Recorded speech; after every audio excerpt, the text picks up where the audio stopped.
So last night, Cooper's girlfriend came over. Ooh. So this is a new official relationship. So these two have liked each other for a few weeks, and she is now officially his girlfriend. And I don't even know how to do this. I don't even know how to behave. I don't know. It's so weird. Oh my goodness, it's so weird. So he is busy all the time playing baseball. So he got home. I should have known something was up.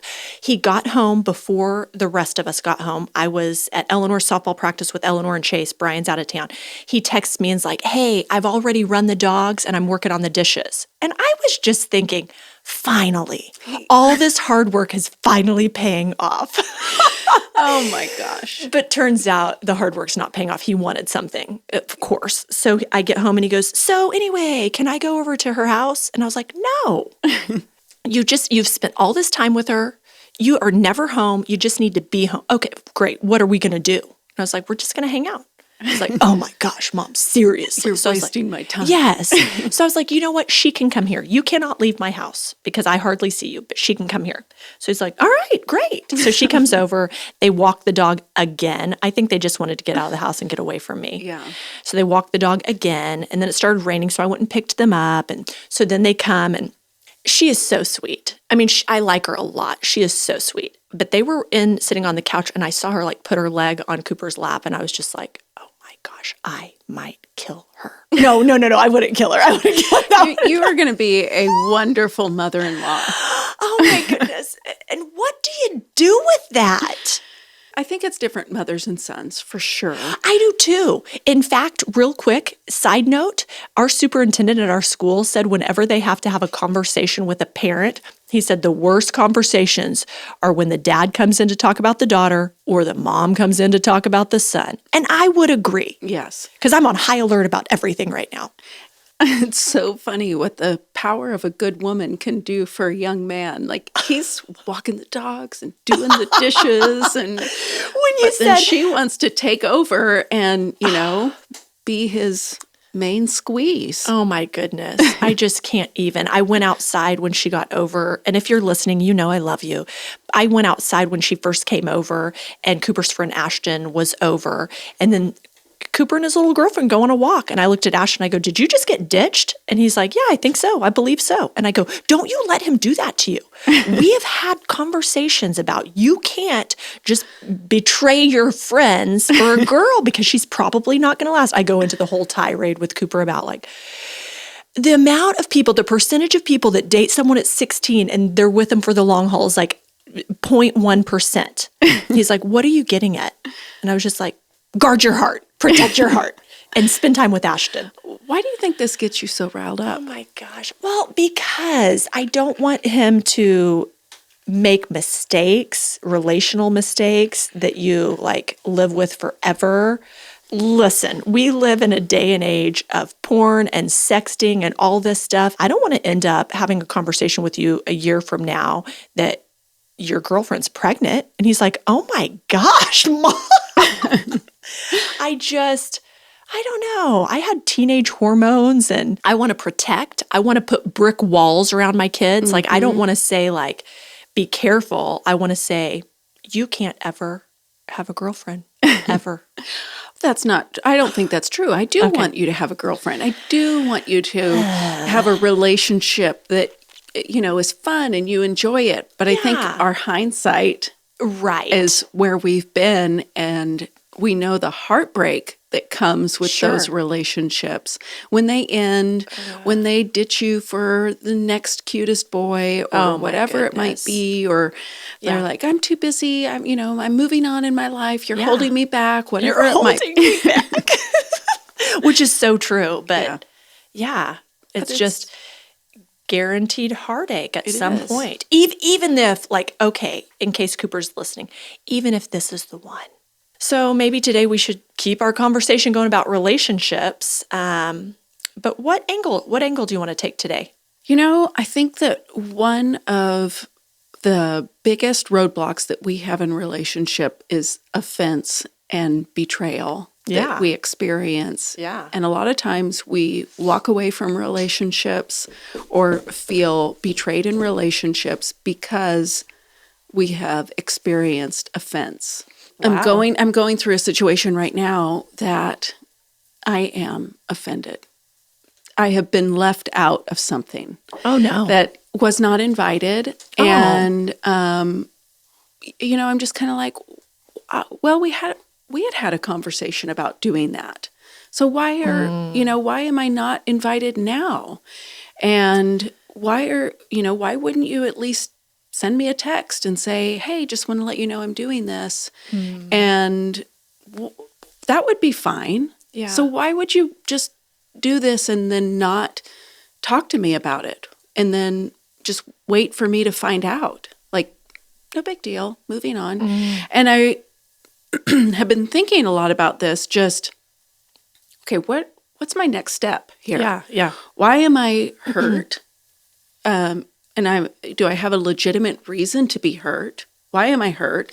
How do I want to proceed in this relationship? I am completely channeling my Enneagram 8 and my protector. And I'm like, yeah, you have a right to be hurt. You want me to go beat them up? Tell me more. Tell me more about what's going on. I got this. Tell me who. Tell me where. Tell me who, when, where, and I'll beat them up out back. I'm sorry. We don't have to go that far. Okay, but good. I'm just like, okay, now what do I do here? Do I go and do I confront? Sure. Do I say, what's happening? Why did you do this to me? Or do I let it go and just say, I had an expectation here that you obviously didn't meet. So How close is the relationship? This is why. This is why. As the unfortunate soul that sometimes is the offender and the betrayer, and I'm going to work on that because I just realized that, like, just today on the way to record this. So I didn't really know. But every once in a while, someone who I've had different levels of relationship with over a long period of time will decide that maybe they should tell me how I've offended them. And you are oblivious. And I'm oblivious, or I would have done the same thing again in good conscience, standing before the Lord, feeling like I made the right choice. And so sometimes I think it would determine how close in relationship with the person are you. Because if they're a peripheral friend, the conversation, it may just be a learning for you and take it before the Lord and figure it out versus a few years ago. And you're not talking about a few years ago, but I've had this happen. A few years ago, you did X, Y, Z, and I'm like, what are you talking about? And I just want you to know I was bitter and now I have forgiven you. And I'm like, I didn't know I needed forgiveness. Now I feel wildly uncomfortable. Now I'd rather not ever have to interact with you again. This is crazy. But those are peripheral people that are so far on the outside. And then I do think there's times you confront things head on. That's why I asked how close. Pretty close. Close? Yeah. Okay, And well. so it's just a matter of, I think it's mostly a burden of my expectations. Mostly. I don't think it's an intentional offense. Yeah. I think I had an expectation set, and then to find out, oh, you didn't know, or I wasn't clear in my expectation of what I thought we were going to do. Right. So I really do see it as, and I'm not just saying this to get them off the hook so I don't have to go confront them. Sure. But I really do think that I was not clear in my expectations. But it's still hurtful.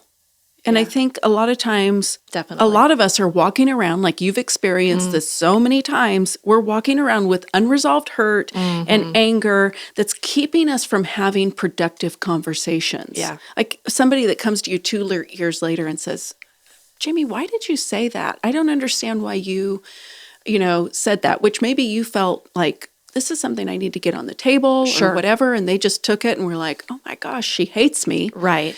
But, it goes back to our scripts, our internal scripts, which are so complicated and buried so deep. I would like to encourage any of our listeners that have started listening, and maybe you're a man with a special someone in your life. Don't tune out. You could very possibly be learning a lot for your relationship. You're right, Heather. And I'm sure men have the same scripts, things they hear over and over. You're not good enough. You don't make enough money. You don't. But we can only speak from a woman's perspective. But yeah. So I think starting off, when you are in a relationship with somebody, friend, family, spouse, whatever it might be, when you experience offense or betrayal or hurt or whatever has happened, that you first gather your internal dialogue, like what's happening here? What is this hurt touching on? There's something poking me here that's causing inflammation, that's hitting a nerve, that's, awakening a old wound. Yeah, sure. That oftentimes just repeats itself over and over in your life, and until you can recognize, oh, this is where I've been hurt before. This is the script that I have from my childhood, that I'm not welcome. Yeah, right. So then not being invited is just touching on that wound. Do you have a script that you're not welcome? I don't think so. See, this is all revelation to me this week. Really? I need to get into because I often do feel uninvited. Like, why wouldn't you invite me to your birthday party? I'd love to celebrate you. Why did I not realize that? Because I don't really invite you to do anything. So I'm really sorry about that. That's okay. I'm not really you're inclusive, and I wait for you to invite, and I come on over. Yeah. Oh my goodness. I think this is maybe something to take into consideration, because we're still kind of just surfacing different things.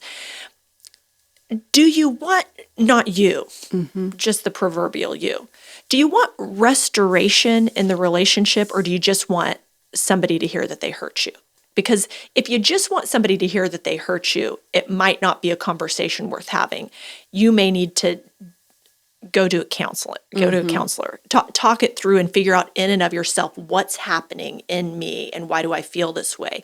But if you're wanting restoration, then that's a whole different ballgame, because we serve a God that's all about restoration. Yeah. That's all about redeeming that's lost. And that's all about loving God and loving neighbor, whether it's a neighbor you prefer or don't prefer. But I do think that sometimes people just want to spew out stuff and be heard, and they don't care about restoration. In that case, I say, zip your lip. Yeah. In this situation, I do want restoration. I do want a healthy relationship, that I'm not continuing a script in the back of my head like, why didn't you invite me, or whatever. Or now I'm going to withhold myself from you and withhold my relationship from you so that I can punish you. How do you love people as if you've never been hurt when you've already been hurt? Like I saw this play out in my marriage. Oh goodness, how many years ago? Maybe 5 years ago. I'm not sure. I realized that I mentioned this just a second ago, I'm an Enneagram 8. I can take care of myself. I can protect myself at all costs. I can stiff arm you so that you can't hurt me. I can build a wall around me. And I do it in subtle ways and don't often recognize it. I've come to realize it now, but before I didn't even realize it. But I realized maybe only 5 years ago. I think, and I couldn't articulate what I meant, but I told Brian, I think there's a part of me that I withhold from you. And he's like, I absolutely think there is. And I'm like, oh, okay, well, it's news to me. But I didn't know. Oh, Brian. I didn't know how to trust him with that part of me. And I don't even know if I'm making sense, because I don't know how to articulate. Like there wasn't like, I'm not keeping a secret from him. There was nothing specific, but it's just that. And I thought, I think I do that with God too. Like I want to be all in and completely close, except for I'm a little bit afraid you might hurt me here. So I'm just going to protect. So how do we love people like we haven't been hurt when obviously we have? I guess you just jump in like Cooper. I don't know. But he statistically speaking, he is going to be hurt. Yeah. They are going to break up for some reason. Yeah. She's going to cheat on him. He's going to cheat on her. He's going to get tired of her and just say, I'm done. Yeah, and this isn't as fun as I thought it was going to be. Then she's going to post it on social media. Oh, and my goodness. I mean, yeah. These are all realistic scenarios. Sure. So then in 6 months from now, when he finds himself interested in another girl, he is not going to move into that relationship as easily of, I want to spend every moment with you or whatever it might be, because he's going to say, you are probably going to do the same thing to me that this girl did. And so if you and Cooper and the girl are listening, then these are all made up scenarios. I don't really think this is going to happen to you. Oh my goodness. Cooper Heather's winking. Yeah. I would say from the mother in that situation, I would say, because I've been hurt. Now, Cooper's first girlfriend was a couple of years ago, and I was a whole different level of crazy back then. So he's like, she'd like to meet you. And I was like, I don't need to meet her. And he's like, Mom. And I was like, listen, you guys are in 8th grade and I'm Team Cooper. When you break up, I don't want to have to break up with her too. So I don't even want to know her. He's like, oh my gosh. And now this situation's, a bit different. I mean, they can leave in a car and go somewhere together and all that. But what if I'm the only person, not the only person, what if I'm one of the people that God wants to use in her life to show the goodness of God? Mm-hmm. Well, I need to behave like a responsible adult. I think I heard Pete Scazzaro say this recently, that love is a mark of maturity. Like, can you love people well? Yeah. And that goes for this person who has offended you. This goes for the 16-year-old girlfriend. This goes for the neighbor down the street that you can't stand. I mean, can you love well? Mm-hmm. So I'm trying to approach this situation a bit differently. And then on the same hand, I have been hurt relationally. And I'm like, don't put all your eggs in one basket. Like, make sure you're spending adequate time with your other friends. And so far he is. Like, I mean. I think there's a few steps to loving with maturity. Okay, let's talk about that. To being in a relationship with maturity. I hope I know how to do these already, but let's see if I can learn. We all know this. Okay. If you've been listening to this podcast for any amount of time, you have heard us say this before. 1, your expectations. What expectations are you putting on the people in your life that they have no idea? Sure. And so you're getting offended when you have a standing Friday lunch and they and they don't show up. Who's at fault there? I'm so sorry. No, it's fine. I'm at fault. It's me. Okay. No, but I know. But even in the most recent time that I didn't show up at lunch, if I would have just said, hey guys, listen, I'm starting to feel a little overwhelmed with everything I need to get done today. We're also going to dinner, guys. So I can only do one or the other. But instead, I just ghost people. Yeah. Oh my gosh. So of course we're going to be offended. But knowing your expectations. Yeah. Asking somebody, what are your expectations for the vacation we're about to go on? What are your expectations for participating in sports? Yeah. Yeah. For your kids, there's so many things that we have unspoken expectations, and then we're offended and mad and hurt when our expectations aren't met. So figure out your expectations as you're going into a situation. And realize your expectations will change over time. They will. And so you have to reevaluate and re-express. Brian said to me recently, he said something kind of off the cuff, but I knew it was like something I needed to really pay attention to. And it was something about maybe giving Cooper a curfew one night or something. But he said something about the fact that I was making parenting decisions on my own. And it stems back to the fact that he used to travel all the time. I used to do all the parenting, not all the parenting. That is so horrible to say. He's always been a phenomenal father. I used to do a lot of the day-to-day while he was out of town. And I can just get crap done, handle business, no big deal, make the decisions. He's home now most of the time. And our kids are in a different season of life. And so I'm trying to be more, I remember what it was. It wasn't about curfew. It was about spending, how much I spend on shoes for the kids or what have you. I've just always made those decisions. And he's wanting them to leave our house and launch with some more responsibility than probably I would be providing them. Yeah. Like, we'll give them this amount and they have to compensate. If they want the nicer shoes, they have to pitch in. And I'm just like, oh, all right. Well, I just wanted to buy them for them.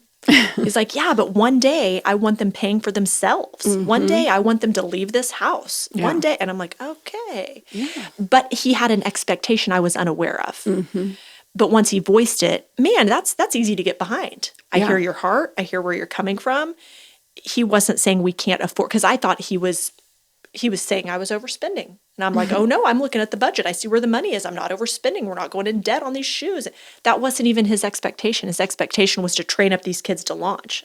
And I'm like, oh, I could be hurting us there. Yeah. Figure out your script. What are the messages that you hear? What do you feel like your role in the relationship is? It's just like all of these things that we have internal dialogue that we aren't even aware is there until somebody bumps into it. And then we're offended, then we're hurt, then we're betrayed, and we cut people off, or we curl up into a fetal position, or, it's kind of like, what's happening here? Yeah. Why is this causing you pain? Give me an example, Heather. What's one of your internal dialogues? One for me is I'm not good enough. And you can not good enough, put a blank space in there, not smart enough, not athletic enough, or whatever it might be. Yeah. It's just not enough. So I grew up in a home where you just didn't talk about your stuff. You bottled it up, held it in, ignored it until you forgotten about it enough that you could move on and get back into relationship with people. Sure. And often there's some martyr complex involved in that, or I still get reminded of that frequently. Withdrawal and punishment. I'm going to punish you by withdrawing my presence from your life, that kind of thing. So I had been working on myself. This is the 10 years ago story. Okay. I'd been reading books in a small group, like really addressing what's going on. Why do you behave this way? Yeah. Why is this your response to an argument? Why is this your response to a disagreement? So I had really taken some good ground in knowing who I was and knowing that I was loved despite all of my flaws and failures, and loved despite my mistakes. But, I had taken some really good ground there. Now, my husband was also in a season of taking some ground in his life, and we had seen some miraculous changes in our marriage. He is somebody that will kill the martyr and is quick with his words, will cut you. And, his defense mechanism is to hurt you with words more than you can hurt him. Oh, and same. So we were doing something, cleaning the attic. I don't even know. It doesn't even matter. And we're having a disagreement about something. And he said something so hurtful, like it was like a knife in my heart. It was awful. I don't even remember what it was, but it was awful. And he not immediately, I'll say 2 minutes, maybe 5, came back and apologized and was like, I'm so wrong saying that. Totally apologized, took responsibility for it. And I said, I forgive you. And I did. And I mean, that was like a breakthrough moment for me that I could say, I forgive you. Wow. And I let it go. But it wasn't because I'm being the bigger person, but it came from a deeper place of knowing I'm loved. Yeah. And your words hurt me, but they're not defining of who I am. And that was because I had been taking time to identify what's really going on inside you. What places do you have hidden? Yeah. What script have you been listening to that's been lying to you? And because, that was jaw-dropping moment for me to be able to say, I forgive you, and to move on. And 5 minutes later, we're back to having a normal conversation instead of hours or days of punishing. And I could just burst into tears because, it was just like, man, I don't have to be that same offended person that I've always been. Oh, wow. So I think that when somebody hurts you, whatever it might be, in whatever way that you experience it, I think that there's some important questions to ask and talk to yourself and the Lord about of what's happening. Yeah. Why is this happening? How did it happen? How did your internal script get reinforced or revised or rewritten by that hurt? Some of it might be like childhood stuff. Absolutely. Like something happened to you that rewrote a script in your life that said, you're not worthy of being loved. Right. So whatever the script is in my life, at some point, and likely as a small child, at some point, I decided in and of myself, I'll protect myself at all costs. Yeah. I mean, and I can't think of anything with my parents or sibling or anything, but there was certainly something that just now, and of course, I'm a big personality. I'm a bold personality. I'm an Enneagram 8. There's a lot of this that is just who I am and who I think God made me to be. Mm-hmm. But with that script was introduced to me that I won't let you close enough to hurt me that bad. So what do? I'll hurt you first. Mm-hmm. Oh my gosh, what a horrible person. I judge other people. I expect you to judge me by my intentions, but I want to judge you by your behavior. Mm.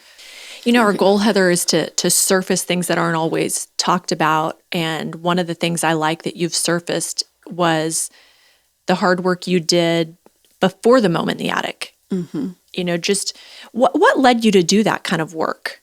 It was just, realizing, how do I want to be different? It was part of the journey of coming to a place in my relationship with Whit, which I think I talked about at some point in season 1, of I don't want to live like this. Sure. So I'm going to work on myself. I'm going to live differently, regardless of what you do. You and Brian are such wonderful people. He had a whole several year period of time where he's like, she may never change, but I'll pursue the Lord. Yeah.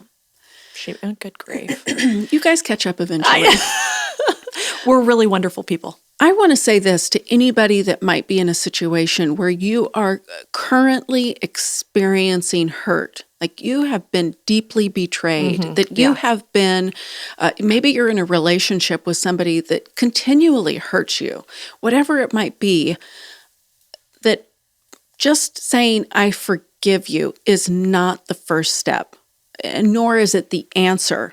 That a lot of times you're in relationship with people and they will not apologize for something that they've done. I'm a betrayer. I'm a bad apologizer. Go ahead.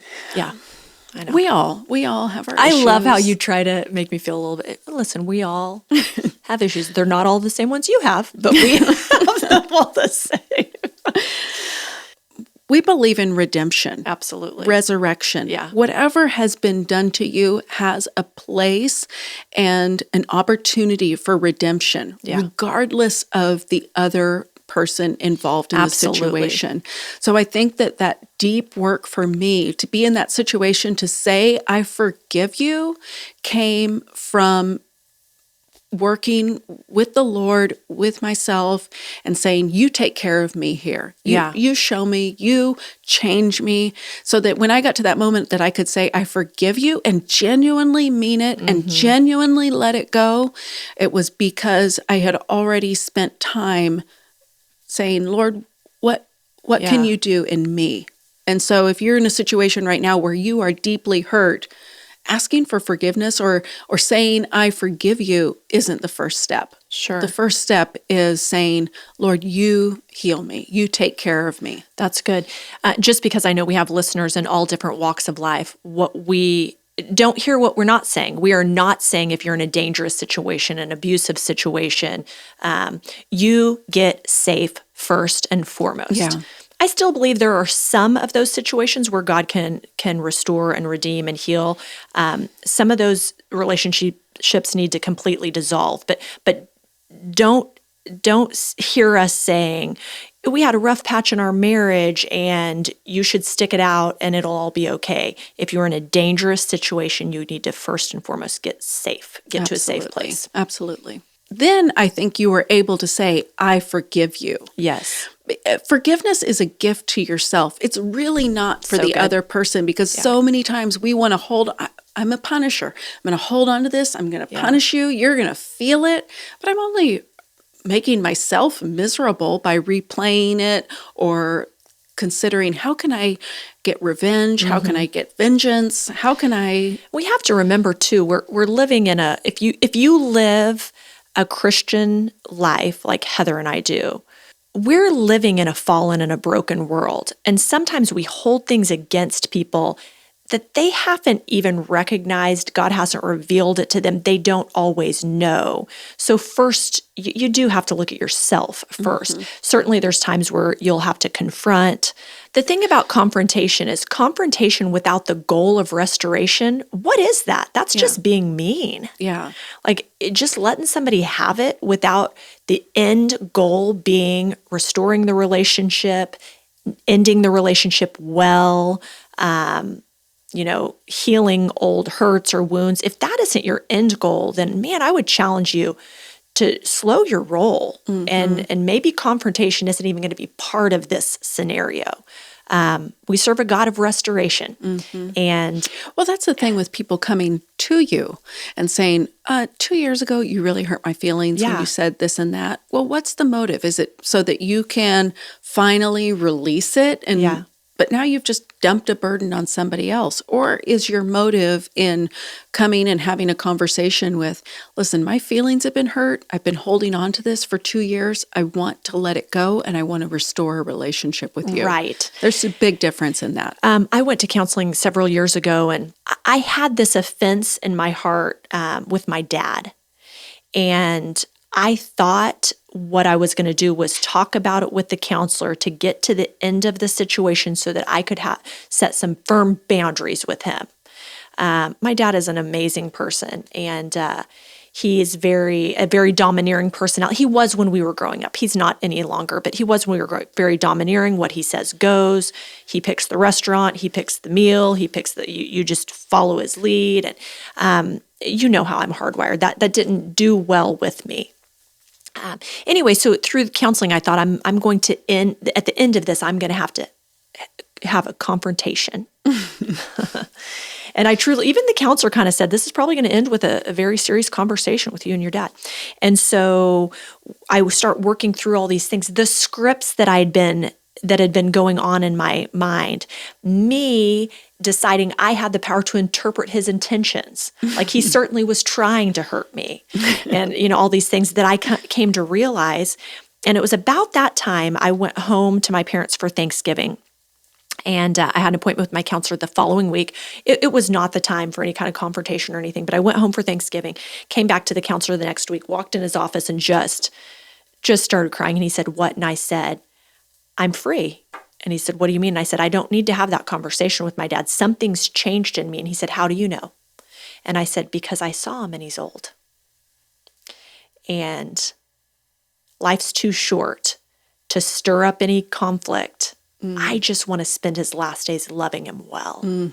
And I know now that this was something inside of me that had gotten off kilter, and he has loved me the very best he could. But had I told him, I probably would have broken his heart and really hurt him, and I don't think he had any idea. Yeah. I think he had always operated to the best of his abilities to love me well.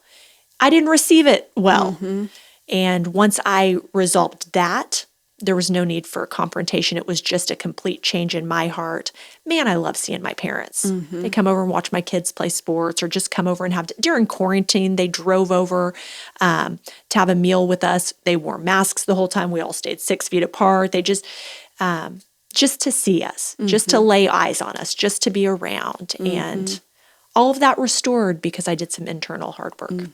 It's really painful to go there. Is it worth it? Absolutely. Absolutely. Yeah, we just barely scratched the surface on some things like boundaries, and kind of alluded to the fact that there are some relationships that are actually toxic. We need to talk about that later in the season. So Just hang on. We're gonna keep going over the next few weeks. We'll drop in the show notes a link to Pete Scazzero's podcast. He's had some really remarkable. He just released a new book. He's had some really remarkable podcasts lately that would really help you in your relationships. I'm currently reading Emotionally Healthy Relationships. Highly recommend it. Heather, I know you've read Emotionally Healthy Woman. We highly recommend that book as well. So there'll be some resources for you. That could be your next step. What did you do over the last week that brought you joy? The answers are always the same, but they still continually bring me joy. Yesterday I messed around with my pots on my patio, planted flowers finally. It's finally warm enough that hopefully it doesn't freeze again. You know what my mom always told me? I didn't know if this was an old wives' tale or not, but several years ago she said, don't plant flowers until May 1st. It never freezes after May 1st, but every once in a while, the end of April will really surprise you. Yeah. And I did skip ahead a little bit. I planted flowers last week. And did they freeze? No. I waited late. No. Okay. Go ahead. So you I did that worked on your yesterday. pots. It was a great day, just by myself doing my stuff. Heather, you're rubbing off on me because this weekend, what I did that brought me joy was first of all, my kids ran errands with me with a good attitude. So that brought me tremendous joy. I don't even know what was happening, but everybody was having a good attitude. So we went, picked out flowers, and then I planted flowers. And I really liked it. It's wonderful. I'm going to go spend some more money on some more flowers because it turns out I've got more space for flowers than I realized. Get your hands in the dirt, breathe the fresh air. I don't know. It was good. It was good for us to be outside. We have some neighbors, some relatively new neighbors that have kids around Eleanor's age. So I was out planting flowers and I was like, run down there and meet those friends. Go find some new friends. Yeah, so that was good too. Yeah. So anyway, that's what we did, or Eleanor and I did at my house. So I hope you, if you're listening, you do something this week that brings you and the people you love joy. Life's just a little better when you can have something. Fun. Yeah, have some fun in life. So anyway, again, we're going to bring up some different topics in the upcoming weeks. Boundaries, toxic relationships. Can adult men and women be close friends? So let's talk about it. We'll see you next time.